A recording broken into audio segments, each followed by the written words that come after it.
Okay, so I've started the recording and handing over to Helen. Thank you so much, everyone, for joining us today. Okay, thank you very much, Bryony, for that welcome, and thank you very much, everybody, for coming along today. As probably most of you are aware, I write a lot about doing a literature review. I think a lot about doing it.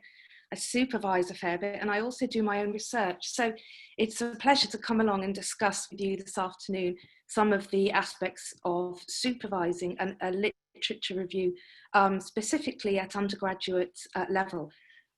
This session was primarily written for supervisors. I understand we might have some students here as well. You're very welcome, and I will try to incorporate the student view as well, because obviously it's two sides of the same coin.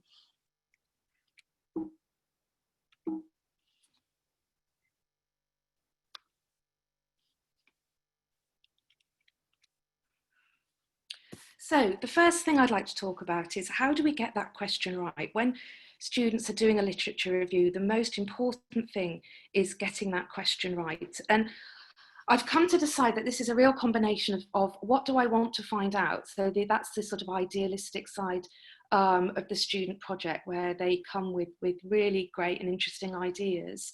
But as if we all know, they generally have to be quite honed down into what is it realistic for me to find out. And I think it's really, really important that we acknowledge the pragmatic aspect of doing a literature review, because we've got to be realistic about the scale of a student project. And I've seen so many projects kind of stumble when the focus is too big and students just can't really get a realistic or satisfactory answer. So point number one, I would say we've got to be really pragmatic and aim for a realistic project that's doable within an undergraduate dissertation.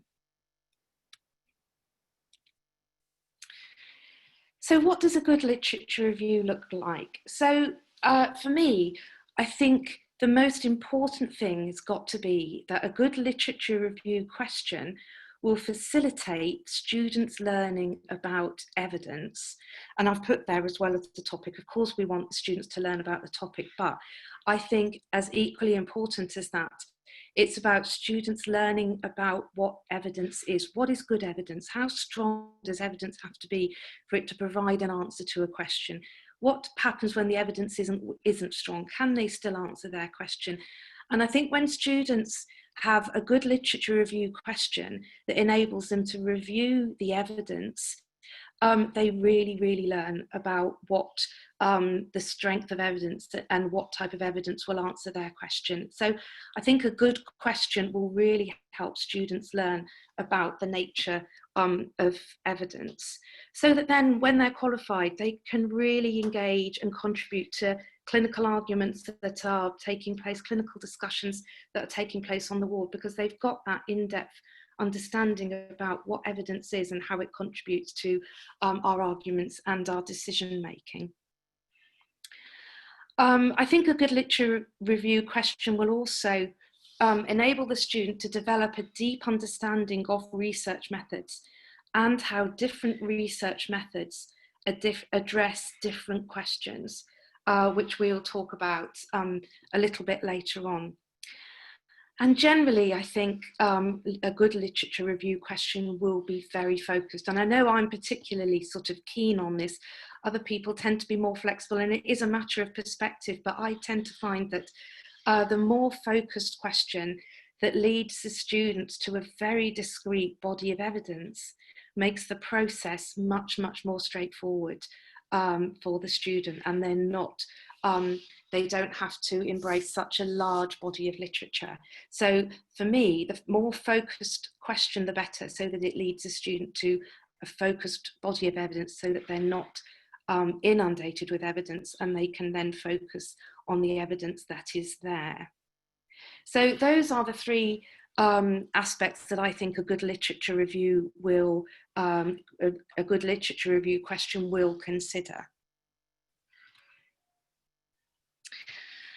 So unfocused literature review questions for me really are those questions that are just too broad. And they're a bad idea, in my view, because they are likely just going to turn into an essay. The student won't be able to access the full body of evidence. They'll end up cherry picking what they include, and it'll end up looking like an essay.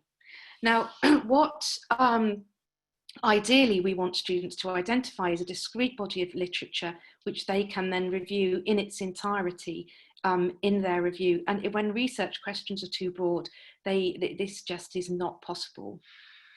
And I always think that's a real lost opportunity, because when questions are too big, that learning opportunity of examining a small body of evidence is then lost. We just can't do it. And we end up trying to review large bodies of literature, not in any depth. And the student is in great danger of getting lost within that evidence. And for me, that feels a shame, because that learning opportunity of really getting absorbed in a smaller body of evidence then doesn't happen. So for me, the literature review question has to be really, really focused. And quite often, very occasionally, students come in with a question that's too focused, but most of the time, I spend quite a lot of time with students focusing down their ideas so that they've got a very focused question.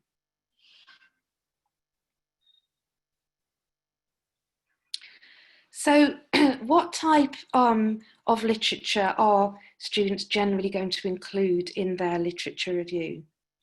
Now, when we've got this very focused literature review question, and this question is focused enough that means that the student can then search for all the empirical evidence to answer that question.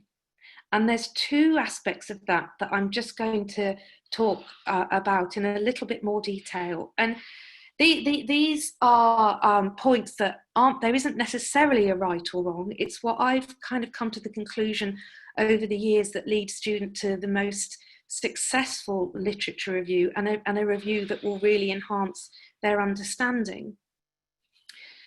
The first aspect of what literature should we include is the question of only empirical evidence, which I've put there with a question mark. Should students only include empirical evidence or research evidence in their literature review? And over the years of supervising a great many lit reviews, I've come to the conclusion that about 98% of the time, the answer to that question is yes. Research evidence is highly, highly likely to be the evidence that you include in a literature review, because most literature reviews, especially in nursing and in healthcare and in social care, are asking questions that can be answered from the empirical evidence. We're interested in what research has been done, and then we're going to review that research that has been done within our literature review. We're less interested in the opinions of other people. We're less interested in discussion papers.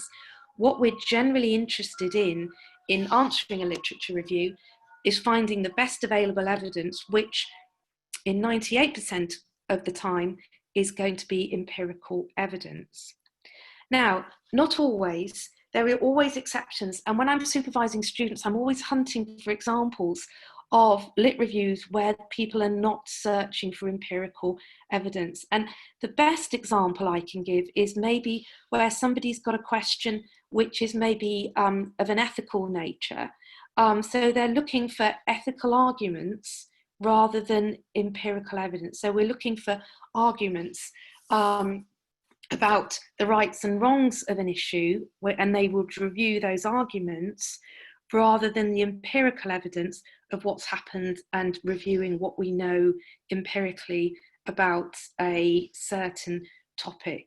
So, for example, I once had a student who was looking at the ethics of banning smoking in the hospital grounds. Now, no amounts of empirical evidence was going to tell you whether that's right or wrong. That's down to logical, ethical debate. So she was scrutinising the logical, ethical debate about the banning of smoking in hospital grounds. So that's an example of where you wouldn't have empirical evidence as your main body of evidence. But I've come to the conclusion that in the vast majority of cases, students are searching for empirical evidence. And I always kind of suggest to students that if they not finding empirical evidence, go back to your supervisor and just check whether you're searching for the right evidence that answers your research question. And then the next aspect of including, what should I include in my literature review is, should I include all the empirical evidence on my research question? And the answer to this is a qualified yes, but it's not a straightforward answer. Ideally, you want to have a focus question on which you then find all the empirical evidence that answers that question. And that's kind of in the same line as a Cochrane review, where they have very strict inclusion and exclusion criteria, but they tend to try to find all the evidence that answers that question, because in a Cochrane review, they tend to be looking at issues of effectiveness, and they want to find everything that's out there and then review all of that evidence. Now, not all literature reviews, and in fact, most student literature reviews are not looking at reviews of effectiveness of treatment. We tend to be looking much more at questions from lots of different types of angles. But I still suggest that students find all the empirical evidence on their question, because if you don't do that, students end up cherry picking from a larger body of evidence. And I think that's where we run into difficulties, and the research study, the literature review, might then just become an essay, because you're cherry picking, you're not including all of the evidence. If we encourage students to explore and to use all of the empirical evidence, they can't be accused of cherry picking.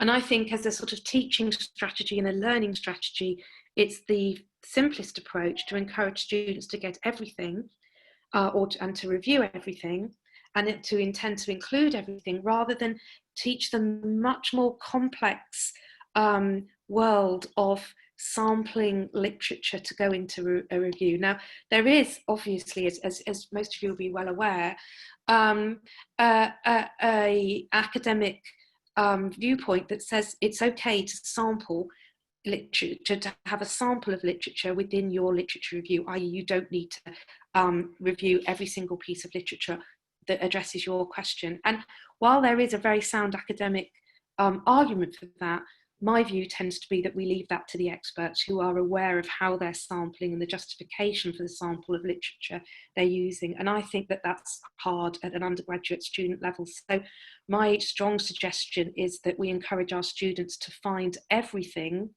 on their very focused question. And when I say everything, we encourage students to set their focused question, and then we encourage them to set their inclusion and exclusion criteria. And once they've set their inclusion and exclusion criteria, they then search through the databases for the literature that matches those inclusion criteria, but they look for everything that matches their inclusion criteria, rather than trying to sample. Now, as I say, that there are other viewpoints, but I do certainly feel at undergraduate level the most simple and pragmatic way forward is to encourage students to find everything on a very focused question. But very happy to discuss that later on if anybody is interested in doing so. We do have a question, Helen, that's around that, and it's one question that they're frequently asked around the content of available literature. It's that they're frequently finding lots of content around their research topic and not directly about their topic. What advice do you give to students? Yeah, really good question. Really good question. You can do a number of things. So you set a focus question, and sometimes, especially as I've mentioned before, sometimes students do suggest a question that is just too focused, in which case you might want to then broaden it out a little bit. So let's say you're looking for pain relief in a certain condition, but there's very, very little done in that condition, but there's more done in a wider group of conditions. You might think to widen your question so that you cover a broader area. Or often the converse is true as well. You might think that there's not going to be a lot of literature, but when you might find that there is lots and lots of literature, and you might need to focus the question down even further. The thing I would say though, is often, as people are only too well aware, when you start searching, you quite often are inundated with hits.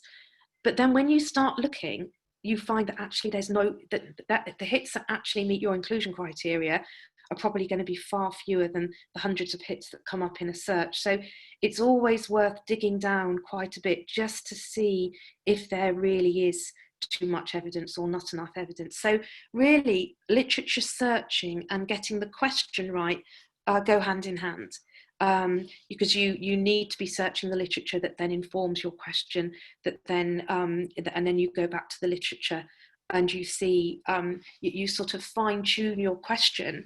If you're going to be very pragmatic about it, you fine-tune your question depending on what you find in the literature. Now, obviously that's a luxury for our undergraduate students who aren't being told by anybody else to do a project in a particular area. They do have that flexibility, whereas maybe those working on a research grant don't have that flexibility. Does that answer the question, Sam? I mean, for me, that was a very good answer. But, because I have to watch the chat so that Jimmy can respond there.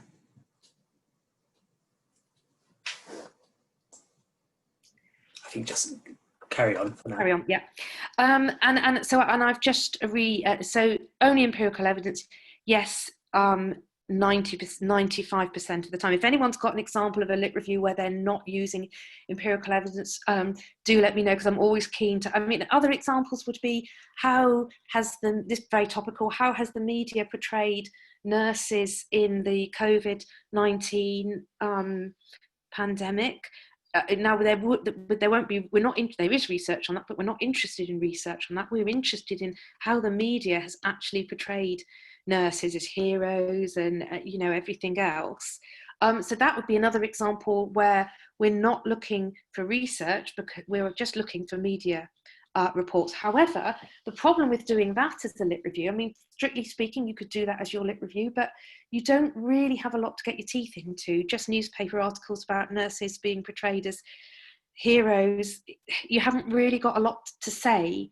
So that's probably another very practical reason why, if you have a research question which needs empirical evidence to be answered, you've then got a lot of material to be working with to give you a good solid project.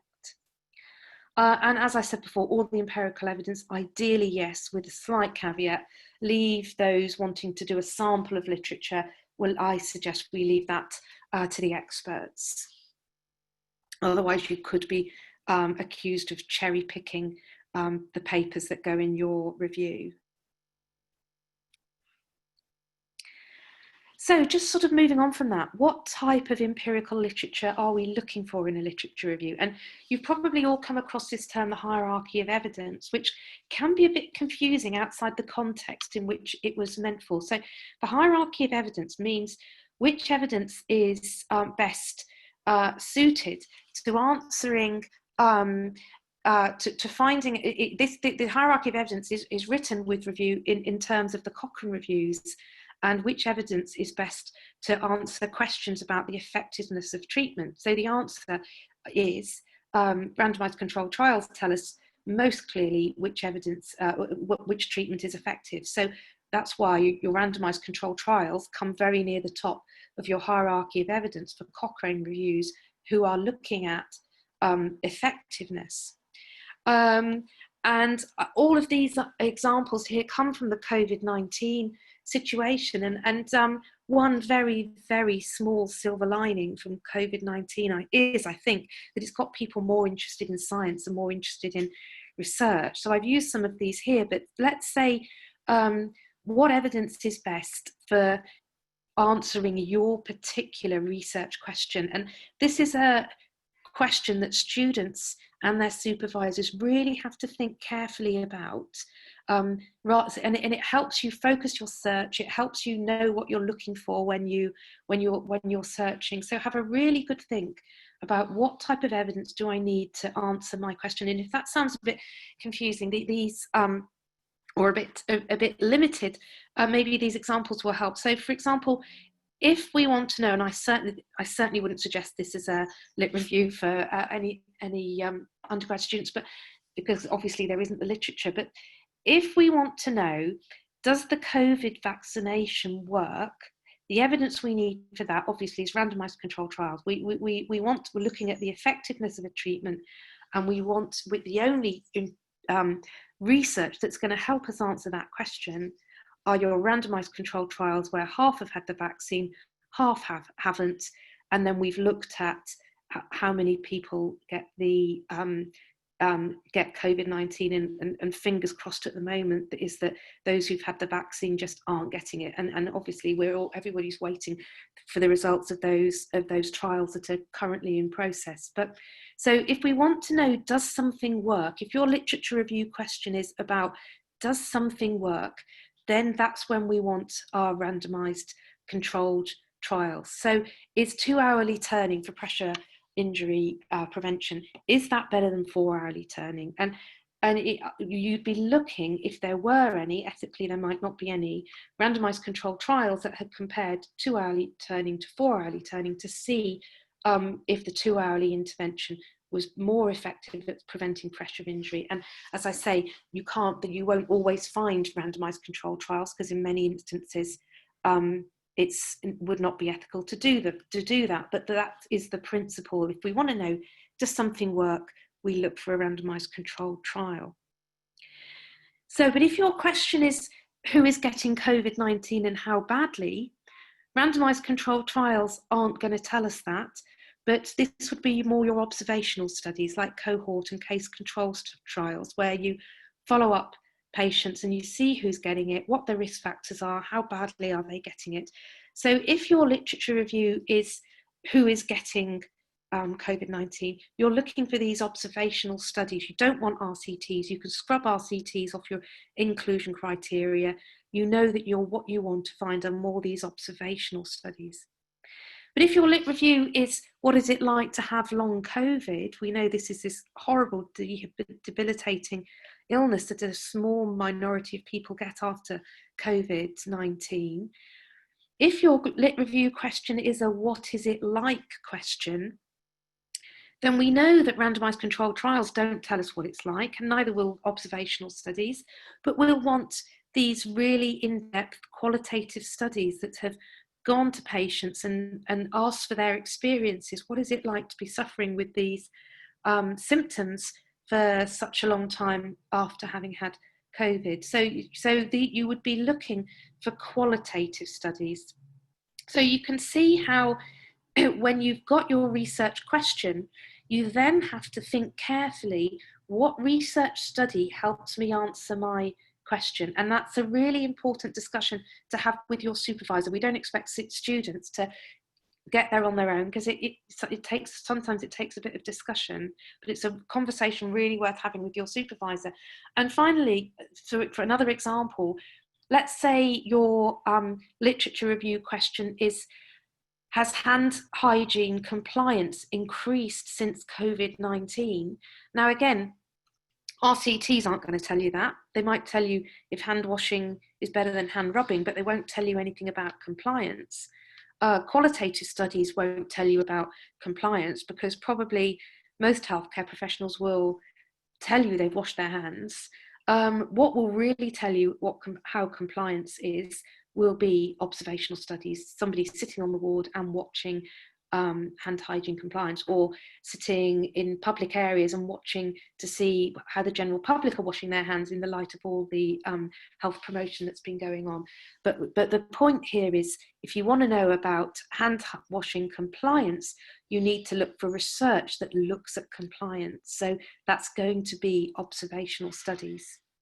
So it's a really useful conversation to have with your supervisors, just to sort of work out, what research do I need? Now, there is a slight caveat with that, because sometimes you can get a little bit too fixed and you think that you only want qualitative studies to answer your question.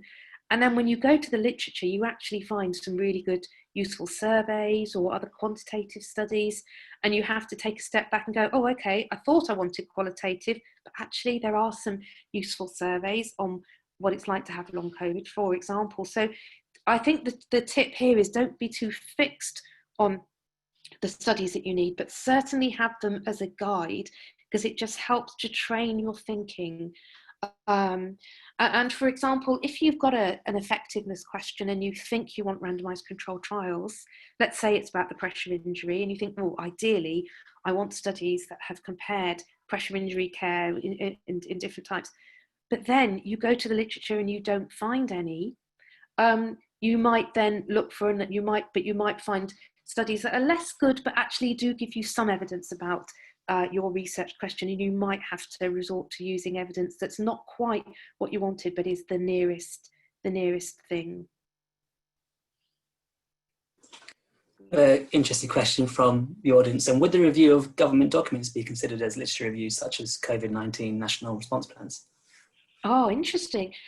Depending on what your question was, I would say not for does it work, not for who's getting it, not for what it's like to have it, not for, but they.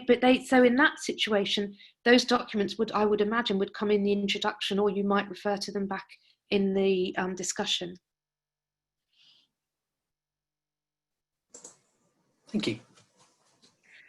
What are the questions to avoid? As I said before, those questions that are unfocused. I mean, a particular question that my heart sinks when we get questions, what is the role of the nurse in, and I've put there in the COVID-19 pandemic, because they're so general. And how do you answer that question? Because there won't be research papers telling you what the role of the nurse is. You'd have to look at the experience of the patient, and then from that somehow deduce what is the role of the nurse. And that to me is too complex. So I would avoid that, and it's a little bit more like an essay, so I would avoid what is the role of the nurse. I personally don't like questions that are too complicated at undergraduate level. So what is the difference between a stress experience by geography students and physics students, for example? Too complicated. You're trying to compare studies and have the studies being done in the same way they measure stress. With this, it's too complicated, so I would avoid that. So ideally, a question should focus on one phenomena and be a question that's easily answerable from the literature. So going back to the question that was given earlier about what do you do if you don't have enough literature, or you do have too much literature, again, when you go to the literature and you find that there just isn't any research, it's very hard to write a good dissertation with very, very little research. So that's when we would suggest that you broaden out your question a little bit, so that you've got, strictly speaking, if there's no research on your question, it's still a good answer. It's a useful answer. It's really useful to know, but most of our students are working towards their undergraduate degree, and they're looking to get a good mark, and it's much harder to get a good mark when there's very, very little literature. So that's another very practical point. Getting your question, I mean, I think most of us are very familiar with the acronyms that exist that help students guide their question, and they can be useful. I always suggest not to get too tied to them, because sometimes you can end up sort of trying to shoehorn a question into an acronym. Now, these acronyms are developed with two purposes in mind. First of all, they're developed in order to help us develop a question, but they're also developed in order to help us develop a search strategy. And so you need to sort of think, well, how am I using this acronym? Is it to help me develop my question? And then is it useful to help develop my search strategy? And moving on to search strategy, there are some very common mistakes that people make. And I thought it might be useful just to sort of have a look at what these are now. So first thing to say, I think it's important, there's no such thing as a perfect search. However, students are heavily marked on their search strategy. If I'm ever asked to moderate a lit review, first thing I turn to is the search strategy, because you can tell so much about, does the student understand this complex activity of searching. And searching, I think, is something that we really underestimate the complexity of. I mean, I teach at MSc level and prof.doc level, and we teach a lot about searching, and our students, even at that level, look at us thinking, oh, come on, why are you making a lot of this, and then they go away and they have a go, and the complexities just come out. So I think we can't emphasize enough how complex searching can be. And some of the errors, too many search terms that are combined with and, because every time you add an and, you narrow the search. And you don't want to narrow the search too much, because you can end up with just what you can exclude too many useful terms. Another error is terms that are combined with or and not the same word. So all the or words should be absolutely consistent. It is a judgment call whether a term does mean the same thing, but the terms should be consistent. And often you find that people are combining words that aren't quite the same. And then probably the last one here, which is probably the least intuitive, so it's really important to sort of to emphasize, just because it's in your question doesn't mean you have to search for it. And sometimes people think, well, surely you have to search for it if it's in your question, but your other terms might well get you to that data, those papers, and you don't necessarily need every term. So for example, even if your question has patients in the title, you might not need to search for patients separately, because if it's a study about the whatever condition or situation regarding patients, that is going to be implicit, because it's a nursing or a clinical or a healthcare term. So sometimes you really need to sit back and think, do I actually need to search for this term, or is it implicit in the other searches that I've done? And the thing about searching is that it's really amenable to trial and error. You can try a search one way, you can try it another way.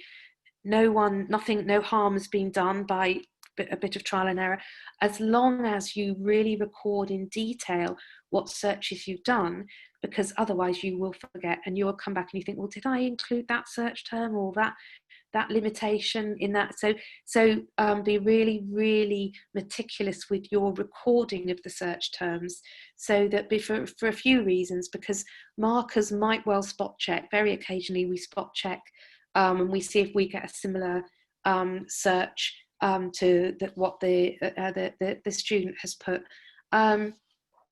So you do need to really meticulously record your searches so that we can see how you've searched.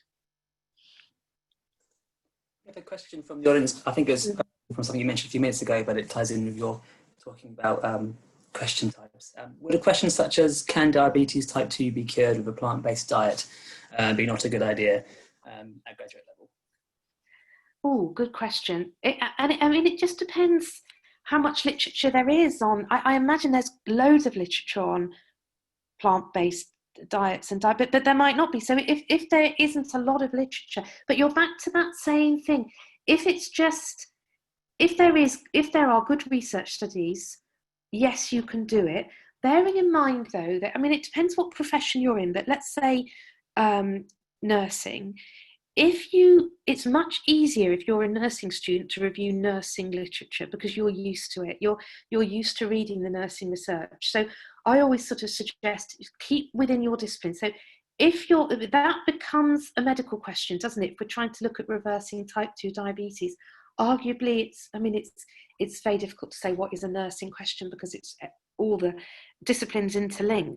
But if you did plant-based diets, my hunch would be it would lead you into the medical literature, which is not a problem, but you've got to be used to reviewing that type of literature. So there are loads of things to think about when you're considering your question. In this case, it would be about nursing. Yeah. Thank you.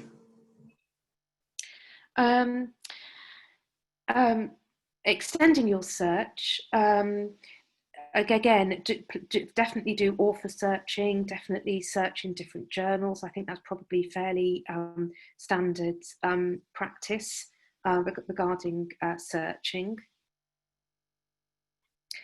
Does it matter if the literature I've identified is not identified in my electronic search? So again, I think the answer to this is yes and no. I mean, principle is it doesn't matter how you find your literature. If you're in the library and stumble across a paper that you weren't expecting to in your lunch break and it happens to fit your inclusion criteria perfectly, then fantastic, take it, keep it.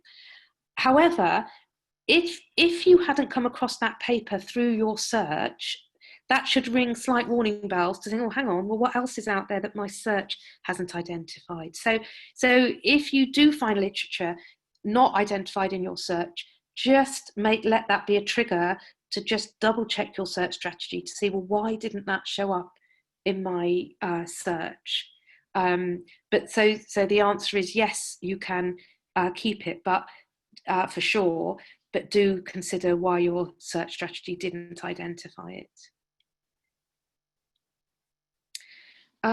We've talked about inclusion and exclusion criteria. They're there to help you focus your search. They're both practical and academic. So for example, as we said before, what type of research do I need to answer my question, with the proviso that will be flexible because it's just a guide and it might change. Now to this topic of critical appraisal. So now let's say you've got your question, you've got some papers, you're not inundated with papers, you've got a nice manageable amount of papers, so you're cracking on well through your literature review. The next thing to do is critical appraisal and getting to know these papers. And I think it's important that you consider what is the purpose of critical appraisal, because the traditional sort of Cochrane literature reviews, critical appraisal is used to exclude poorer papers from the review because they only want good quality papers, with the idea that poorer papers will distort the analysis, especially if you're doing a meta-analysis or a statistical analysis. You only want high quality papers in there. But for most of our students are doing qualitative or mixed methods reviews. And if you look at the way that these reviews are done in the literature, generally speaking, authors are not excluding poorer quality papers. We tend to be much more inclusive with literature reviews that aren't, let's call them Cochrane reviews with a meta-analysis. We tend to be much more inclusive.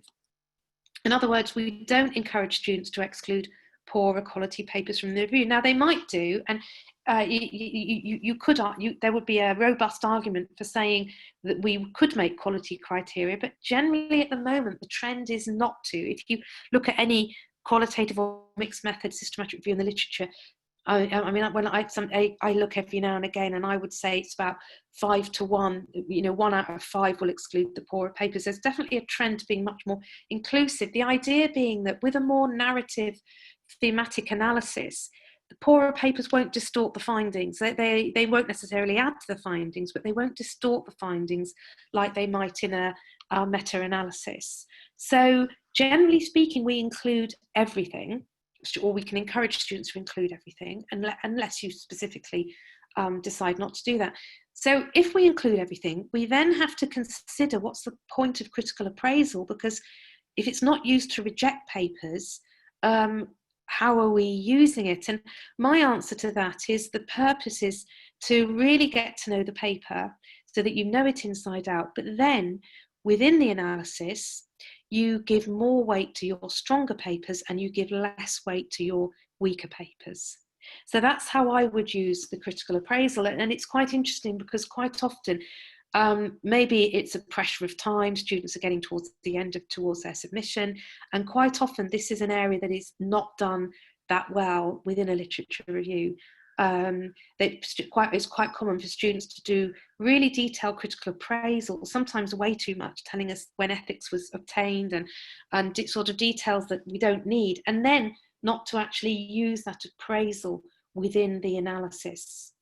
So we do need to think carefully, how are we going to use this appraisal? I mean, I encourage students to not sit on the fence, but to identify which are the strong papers, which are the weaker papers, and then to give more evidence to the stronger papers in their review. Hi, Helen. And then sorry to interrupt you there. I think there's a quite a pertinent question. If a student is looking at the question of nurses' perceptions of pain assessment tools in neonates, and they retrieve a paper that consists of the relevant information within the main body of the paper, but not the title of the paper, is that still okay? Sorry, Sam, can you just say that final bit of that question again? Sure, shall I repeat the whole thing? Yeah, go on, yeah. Yep, so if a student is looking at the question of a nurse's perceptions of pain assessment tools in neonates, and they retrieve a paper that consists of the relevant information within the main body of the paper, but not the title, is that still okay? Absolutely, yeah, because titles can be misleading. And that's the problem where on CINAHL, if you only search for the title A, you would have missed that paper.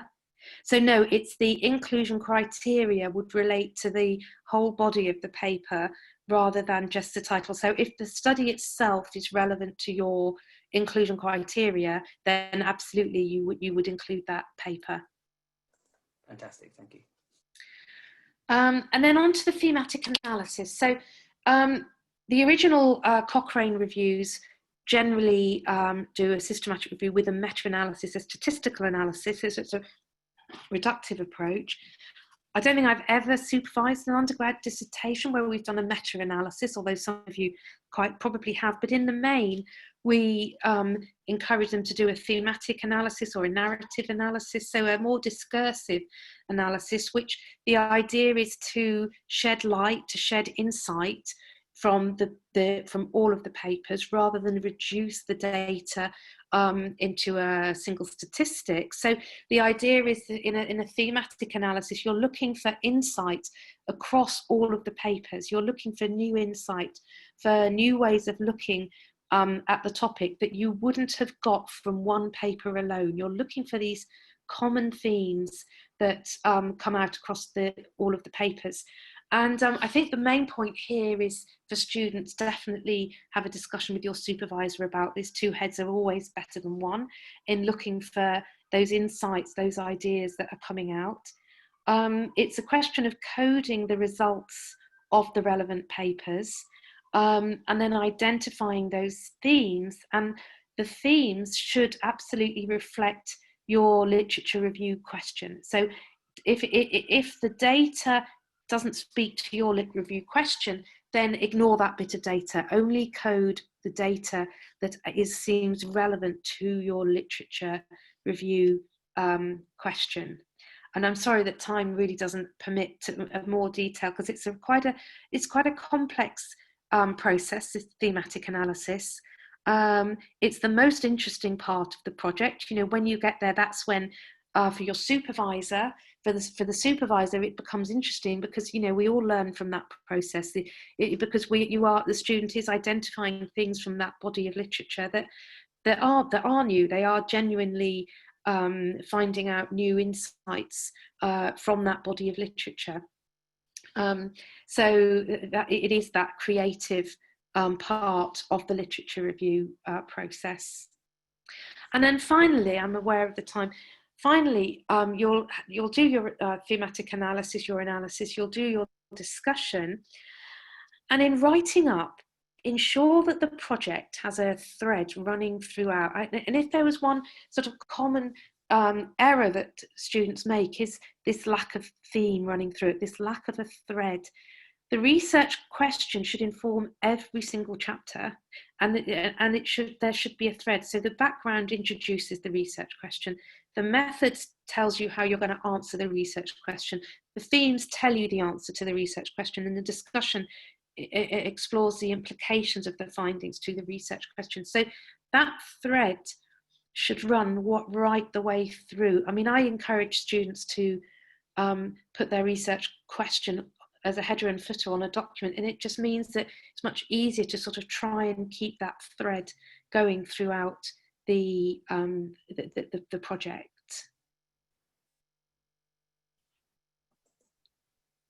A question from Nutmeg Helen. How do you manage quantitative findings in analysis? Yeah, and you can, good question. You can manage quantitative findings within this thematic analysis. There's no problem in that at all. And in fact, lots of people who think they're going to do a meta-analysis with, you know, quantitative findings find that they can't do it, and they end up doing more of a narrative, more of a thematic analysis to that quantitative. So yes, absolutely, quantitative data, qualitative data can all be looked at through this thematic analysis approach. Now, the thing is, qualitative data tends to be much richer, and you will have more to say when you're doing your analysis than quantitative data, which is likely to be just more of a one sentence or maybe a statistic or something. But absolutely, you can incorporate both qualitative and quantitative into that thematic analysis approach. Wonderful.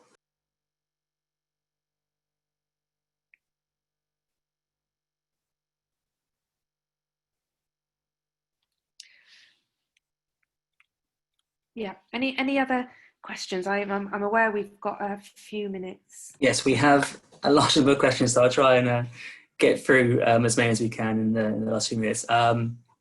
Just trying to work out where to start. I mean, probably I'll start with the most recent because it was relevant to what you just talked about. If looking at the Namaste Care Programme implementation to improve quality of care for advanced dementia patients, oh, this would be a comment, actually. Apologies. Would you recommend to include review papers in a review? Sorry, to include? Review papers. Right, good question. Very good question. Ideally, and again, this is this pragmatic element coming out. Ideally, no, it muddies the water. It just, as a learning process for the student, it muddies the waters. I think ideally, primary research as your data is by far the easiest. Now, where there are reviews, that we've got to, if there is a literature review, the question has already been answered. So why are we doing it again?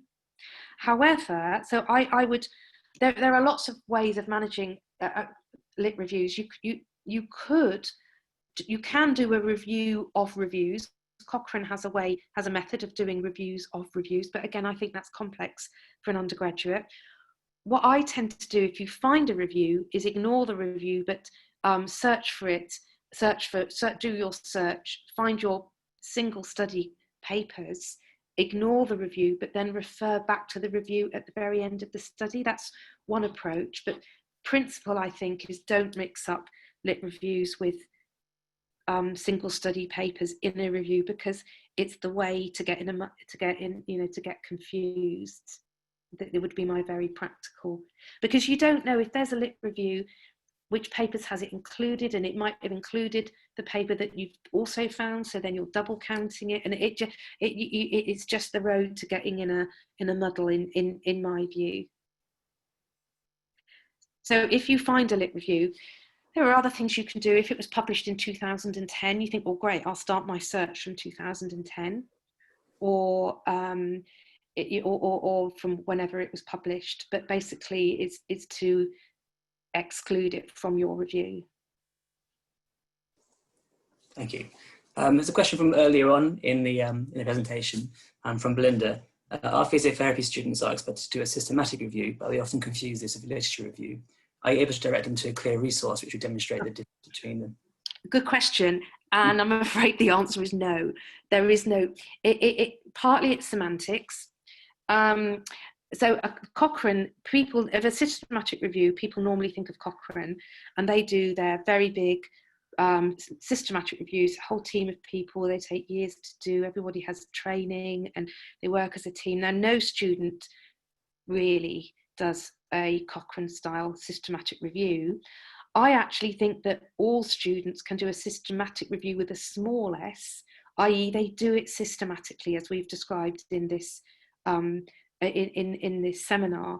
So I think everybody should be aiming for a systematic review with a small s, but no, it's beyond the scope of a student to do a systematic review Cochrane style, but there's no actual definition of what we mean by the term isn't sort of set aside only for the Cochrane reviews. So there isn't really, sorry to not to be very decisive, there isn't really an answer to whether or not students are doing a systematic review or a literature review. You can get away, justify you're doing one or the other.